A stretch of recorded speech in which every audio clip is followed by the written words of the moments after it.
Fuck you. Hey everyone, I am back with a video just for my ladies. So if you're a man, you can watch, but this is for my ladies. This is about your female grooming standards. So get this question a lot. There's a lot of confusion all the time, and a lot of this stuff is real subjective when it comes to the regulations. But I'm just gonna break it down based on what I know and my experience, and hopefully give you a better understanding about what you can and cannot do when in uniform, and even sometimes not in uniform. So we'll start out with the hair. I'm literally just going to take it straight from the AFI, straight from the regulation, and break it down for you in layman's terms, so that you can understand a little bit better for those who are not familiar with the regulations.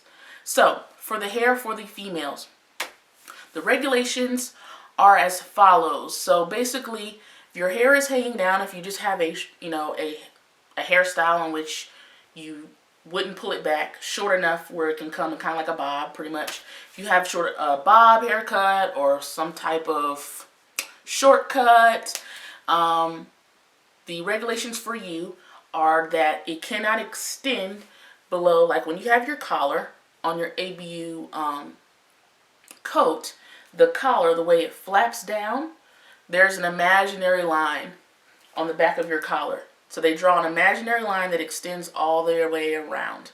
Your hair can't extend past that imaginary line. So if it's in a bob, can't go past that. So if you have like an asymmetrical bob, just because it doesn't touch your collar back here, it still can't go long in the front, Also, your hairstyle cannot be faddish, and faddish is a very subjective term. So what someone deems as faddish may just be stylish. But yes, so that's at your commander, your leadership, whoever's discretion as far as that. So you can walk that line if you want to and have someone tell you it's faddish and then have to change your hair, or not do it at all. Okay, also, as far as your hair is concerned, the bulk of your hair, and when they say bulk, they mean like the volume of your hair. So if you, like right now my hair is pulled back into a bun, but if I was to have a loosely pulled back bun, as in like not gelled down, just kind of just barely pulled it back, the volume of my hair on my head cannot exceed a certain amount. So like if my hair is pulled back into a bun like this, and I don't have it gelled down like slick to my head, my hair can't be 2 inches from my scalp off my head, which is kind of a lot. Like, it's like that much. Like, that's pretty thick. You wouldn't be able to get your hat on. So I guess that's why I say it. But yeah, so it can't exceed 2 inches off your head.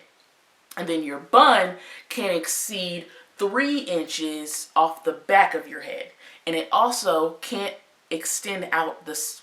Like, it can't be visible if you're looking at me straight ahead. You shouldn't be able to see my bun sticking up at the top, sticking out the sides. Like, that's too big of a bun, okay? So, yeah. So that's pretty much the standards when it comes to that. As far as short hair, like if you have like I don't even know what they would call those, like a short haircut, just like a real tapered haircut where it's short and kind of have some wispy things going in the front or whatever. The shortest length you can go is 1/4 of an inch. Like, you can't go bald in any part. Like, you can't just like shave up your head like up to here. Like, I know some people, sometimes it used to be in style, I don't know if that's still a style, but like people used to shave the back of their head like an undercut.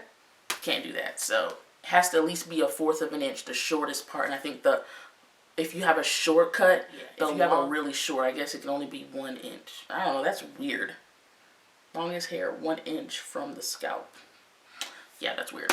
Yes, so 1 inch. So really, if you have that short of a hairstyle, I guess, if that's for them. But medium hair just can extend past their collar, that imaginary line that comes to the front. And bangs. Bangs are a big issue too. Bangs cannot touch the eyebrow and that imaginary line that extends across. Like, just because you're like, oh, my eyebrow's not right here, my bangs can come right down here on my nose. No, they can't. So can't even touch the top of the eyebrow. So if you want them a little short, like little Beyonce bangs that stop right here, or you can't have bangs. If you have long bangs and you try and like swoop them over, you're gonna be, and I've done it, so I know you're gonna be doing this all day, because it will be somebody that's gonna say your hair's touching your eyebrow, So Yeah. Have I seen people that walk that line with the bangs? Absolutely. People walk that line with the bangs all the time. Or they try and gel them down, you know. Some people like bangs. I actually like bangs too. I haven't worn them in a while just because I don't like having to slide them over, you know. So, but yeah. So those are really the main regulations for hair for women. As far as braids and different types of twists and styles like that.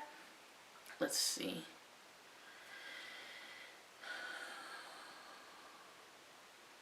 So you can have braids, twists, micro braids, French braids, Dutch braids, wherever you can have those.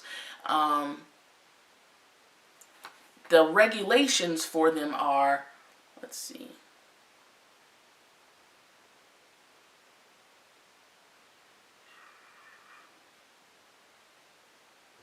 Okay, so for braids or twists, they can't be wider than an inch, I guess.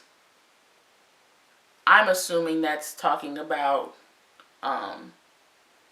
if you have braids on your head. I don't know why you would have individual braids that would be that thick. I don't know.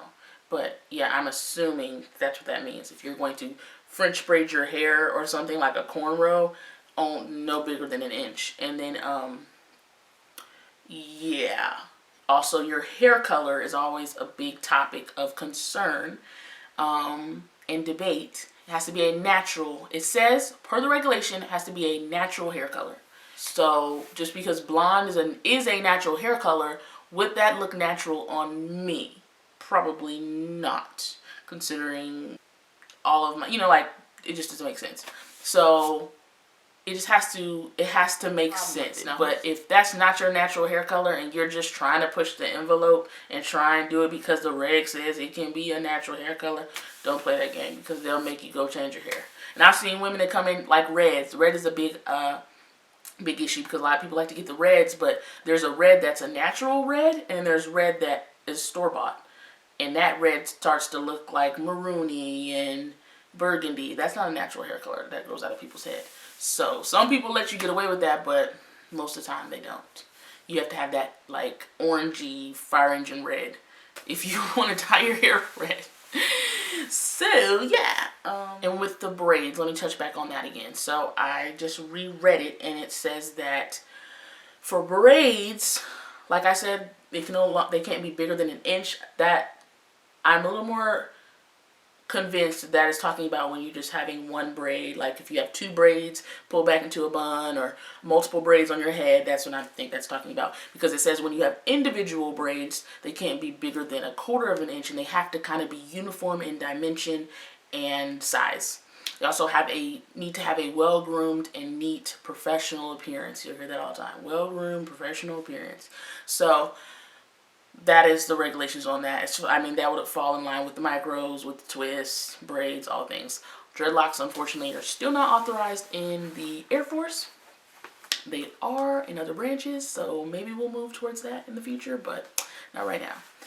Also, with cornrows, you can't have more than 1/4 of an inch of scalp space in between. I don't know who is measuring scalp space, but somebody is measuring scalp space and decided that 1/4 of an inch of scalp space was was the limit. I don't even know how that would even. I don't know how that would even be anything that anyone would care about. Like, excuse me, Airman so and so, it looks like your scalp space is exceeding the, like, okay. Hair color, if you have some type of highlight, low light, whatever, it has to just be conservative. It can't be like, you know, it can get out of control sometimes, like, y'all know what I'm saying. So it just needs to be a natural, pleasing, let me see the actual wordage here. It actually says it has to be a natural looking hair color and similar to the individual's own hair color. So, boom, they are clarified that, okay. Also, fun fact, body hair for women, especially on the legs, is not authorized if it's protruding and visible. Think about that. Because like we have to wear like pantyhose and stuff. And you have to wear pantyhose when you wear the skirt. So if your body hair is protruding, or it gives the appearance that your pantyhose are uneven because of so much leg hair, unauthorized, somebody can tell you you're out of rags because you ain't shaved your legs. Wow, that's crazy. Anyways, so I went over that. If you got any questions, specific questions about hair stuff, I know like my natural girls come on here and ask me natural hair questions.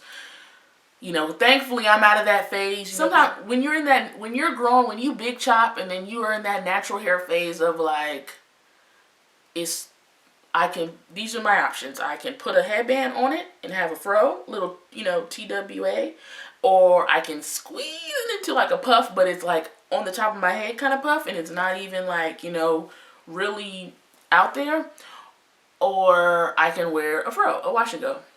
So you're in that phase, and then you get to this weird phase. You're like, oh, my puff's bigger now, but I can't pull it back because your hair has to be so much longer. Like you don't even realize how long your hair has to be to pull it back into like a low bun. Because then you're talking about the hair from here being long enough to stretch all the way back here. You know, so that's quite, especially if you got a big head. Like me, I got a big head. That's a long distance that hair has to go. So, when you're in that in-between phase, it's hard, trust me. You're going to be twisting it up. You're going to be doing, it was a struggle. I used to hate it. I wore a lot of protective styles when I was in that phase because I didn't want to wrestle with my hair in the morning. But now that I'm in this phase where I can, you know, I'm finally at a length I can, you know, wash it.